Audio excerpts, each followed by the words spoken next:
All right, let's welcome in Marty Biron to our TradeCentre Lounge. Yeah, Marty, this is so nice and cozy. great to have you, but you don't like the chair. It's okay. You can be honest. I don't know what to do with my hands. I feel like Will Ferrell in Talladega Nights. Like I'm like, do my arms go up here? Do I put them down here? Like I don't know what to do with my hands. All right. Well, maybe we'll get you a pillow next time you come back, and it will maybe be a little more comfortable. You know, lean back. You know, later in the day I may need a nap. All right. I'm in right here.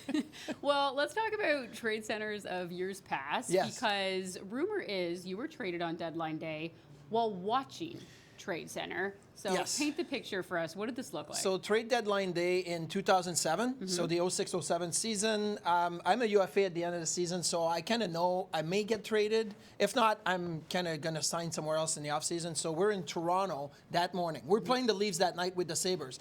And I get to the locker room, and I turn all the TVs on TSN, right? Locker room, lounge, You're ready. You're like, am I the going change somewhere? room, the trainers. I'm like turning them all on, right? Okay. And I'm like watching TSN. I'm like, what's happening? Who's getting traded? Not thinking I was going to move, but who's getting traded? Yeah.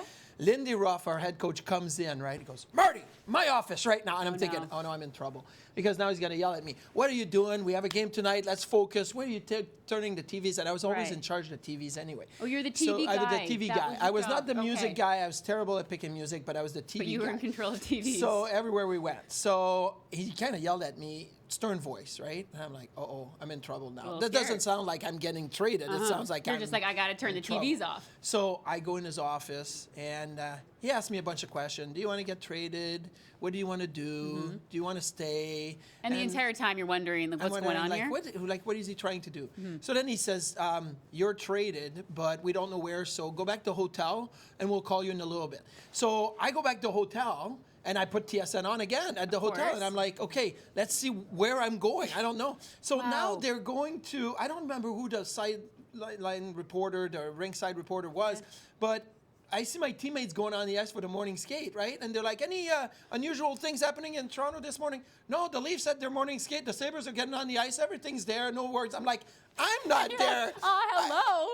I'm so insignificant status that quo. I'm not there. That would and kind of nobody- piss me off, though, too. Yeah, so, and Yeah. they're like, no, everything's fine. So it literally took about an hour until I found out, realize? like, oh, they called me, you're going to Philadelphia, get in a car service, go back to Buffalo, and you're going to be on your way to Philly. But I literally was waiting to see if somebody on the panel was going to say on. Marty to Philly, but I was very at the bottom of the totem pole there. I mean, 2007, I think we have to go back and find out who the reporters were that day, because how Yeah. did they not know you weren't on the ice, Marty? I don't know if they were doing their wasn't job the way they should have. And it wasn't an optional skate either. It was a Right, full like, you team should skate. have- Like yeah. one of the two goalies missing, you should know that. So I don't know what that was, but missed out on that We'll one. get him. We'll call him out. That is an absolutely wild story. But also, just so everyone knows, you are truly getting into a car right away as soon as you hear that. Yeah, that so I news. actually stayed at the hotel long enough that Danny Briere, GM of the Flyers now, Yep. was my roommate. He got back to the room after the skate, and the phone started ringing because now they're saying Marty's on his way to Philly, Yep. and he's basically my personal assistant. He's picking up the phone. No, He's Marty's answering your not here. calls. No, Marty's that's not right. here. I don't know what's happening. No, Marty's not here. I'm sitting like 5 feet away from him. So he's definitely knew already what to be like as a GM to Yeah. kind of shield getting his training from the early. media. But yeah, so I got in a car service, Right, got back home to my house in Buffalo, and then drove to the airport and flew from Buffalo to Boston. Wow. Because the Flyers were playing that night, but then we're going to Boston afterwards. So I met them in Boston the next day, and I played the very next day.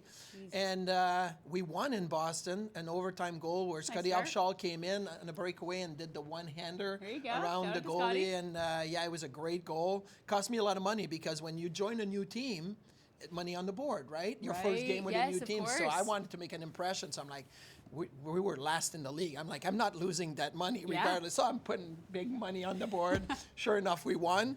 Then we won my first home game. And then we won my first game against my former team. So in the 5 wins I had, 3 cost me a lot of money with the Flyers. Jeez. So, yeah, blessing and curse kind of all tied Yeah, up it in was. one, eh? Yeah, that's all right. It's All a right. tax write-off.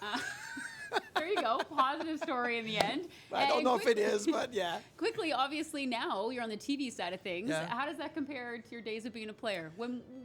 what does the stress level look like? This feels way more stressful, and year after year, I feel interesting. like you always have to up your game. Like you have to send a text message and calls and try to figure out what's going on. Even though we have our, insiders, but you got to help them out a little bit.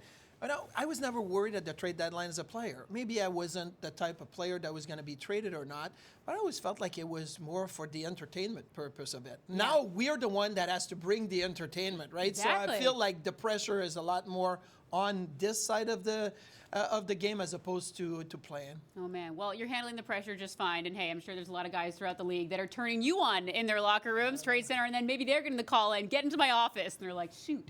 Should I have Have a good TradeCentre going personal on in the assistant background? like Danny Briere, and you'll be all set. Yeah, filtering your calls. Yes. Thanks, Marty.